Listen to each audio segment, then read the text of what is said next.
Well, it's a known fact that both the Triumph Street Triple R and the Street Triple RS are very good products. In India, the R and the RS have proven themselves to be one of the best street fighters that you can buy in this segment. The problem for Triumph is how do you make something that's good even better than it is? And this time around for 2023, there are significant updates to both the R and the RS. Let's dive in and find out what these updates bring to the table and what effect they've had on these very well-established motorcycles. But first, let's see what changes have been made to the Street Triple, beginning with the engine. The list is comprehensive and includes new pistons, conrods, shorter intake trumpets, as well as a new camshaft and increased valve lift. The compression ratio has also been bumped from 12.65:1 to 13.25:1. The result is a more powerful engine, with the engine in the R producing 120 horsepower, while the RS's engine makes 130 horsepower, but both motorcycles develop the same peak torque of 80 Nm, which is higher than before. The other major change that has been made is to the gearing, with the first gear being taller while the rest of the cogs are now a little shorter. The final drive ratio is shorter as well, and all of these tweaks have made the engine more responsive. Lastly, a new, freer flowing exhaust has been fitted on both bikes. The question now is, what effect have these changes had on an already incredible engine? We rode the R on the roads around Jerez, and what we noticed is that the motorcycle feels more responsive. The engine, the new exhaust, again, it all comes together to offer you a really thrilling and I would say a very involving ride. The mid-range is something that I really like. So once you're past 6,000 RPM and you're going for it, that scream from the exhaust and the way this motorcycle darts forward, that's something that I really enjoyed. It's a similar story with the RS that we sampled on the same roads during the latter half of the day. Now, as good this motorcycle is, the R is a very good motorcycle. The Street Triple RS is the one that put a really big smile on my face, and I absolutely enjoyed riding this motorcycle. That's mainly got to do with the fact that the RS's engine makes more power than the R's mill, and that too at a higher point in the rev range. In fact, the benefits of new gearing shone brighter at the racetrack. The engine response felt quicker out of some of the tighter sections of the track, like Turn 2 and the Turn 6 hairpin, for example. The best part, however, is when the revs climb north of the 7,000 RPM mark. The extra horses make their presence felt as the bike darts towards the horizon in what I can best describe as absolute entertainment. Considering the shorter gearing, there's probably a small impact on the bike's top speed. However, Triumph wouldn't disclose figures when we asked them. The quick shifter worked as advertised, however the downshifts could have been smoother. But this niggle can be overlooked for the pure aural ecstasy emanating from the new exhaust. To my ears, it sounds louder, deeper and richer, as well as sweeter than before. It's so good and loud enough that I'd never want to slap on an aftermarket exhaust, but if you want to do so, it'll be an expensive affair. That's because the new exhaust and collector box is one unit, which eliminates the possibility of fitting a slip-on aftermarket exhaust, and you'll have to fit a full system instead. Overall, this engine delivers thrilling performance, and while it's no KTM style hooligan, it focuses more on smooth, precise and extremely quick performance. Besides the engine, Triumph has also made changes to the steering geometry of the bikes, with the RS having a sharper rake angle and shorter wheelbase. The RS also gets a raised back end by means of adding a spacer at the monoshock. Now both bikes also have a wider handlebar, which translates to more leverage and ease of turning.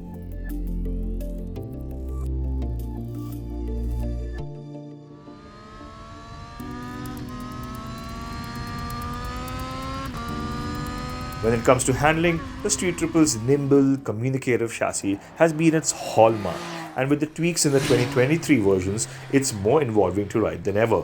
The difference between the R and the RS is down not only to the suspension, but their tires as well. Coming to the handling on the R, again these new Continental tires took a little time to come up to temperature. The temperatures were actually quite cold, so I can't really blame it, but when we rode the bike in the afternoon it felt much nicer.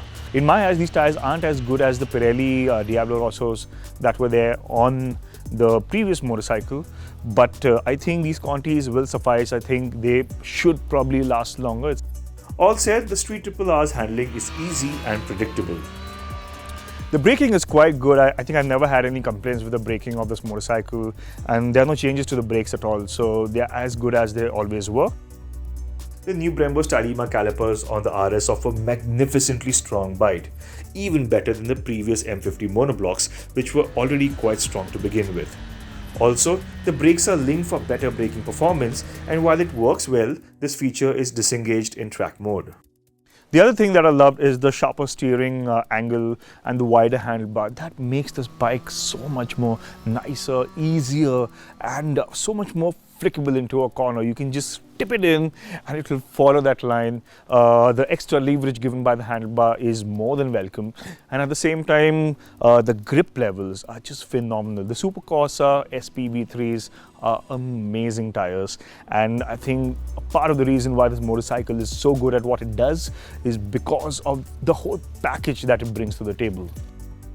Adding that extra dollop of confidence was the ABS and traction control system that's finally lean sensitive, courtesy the new IMU.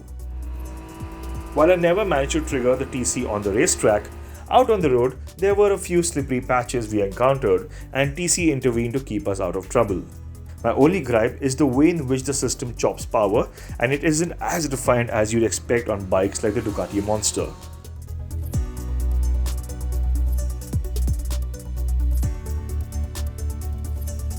To my eyes, the Street Triple R and RS both look really nice. Rather, this version of the Street Triple is the best looking ever.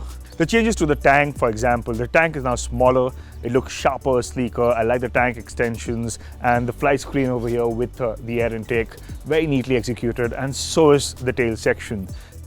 In terms of equipment, it is largely the same as before for both bikes, save for the new customizable rider mode and TFT LCD display on the R, with Bluetooth connectivity as an option. Speaking of options, Triumph is also offering cruise control as an optional extra on the RS. So in the end, who should buy the R? I think it's for those who want a pretty sorted, no-nonsense, easy-to-ride street motorcycle that can also be ridden on the racetrack. The adjustable suspension is one of the strongest parts about this motorcycle, and I think with the new gearing changes, this engine feels a lot more responsive and alive, and I just simply love the exhaust note. The new exhaust system feels more deeper, richer and nicer. You have a quick shifter as standard, that's another big plus. And now that you've got cornering ABS and traction control, that's another big safety net that's been added to this motorcycle, and it gives you that little extra feeling of confidence when you're pushing this motorcycle around corners. So a very sorted, very good street naked motorcycle. It's what I'd called the new Street Triple R. The RS, on the other hand, is for those who want the versatility of a road bike that is also more than capable of keeping an equivalent supersport honest on a racetrack. This without being nowhere near as uncomfortable. In many ways then, the RS is the one I'd go for, given the fact that it is one incredible motorcycle.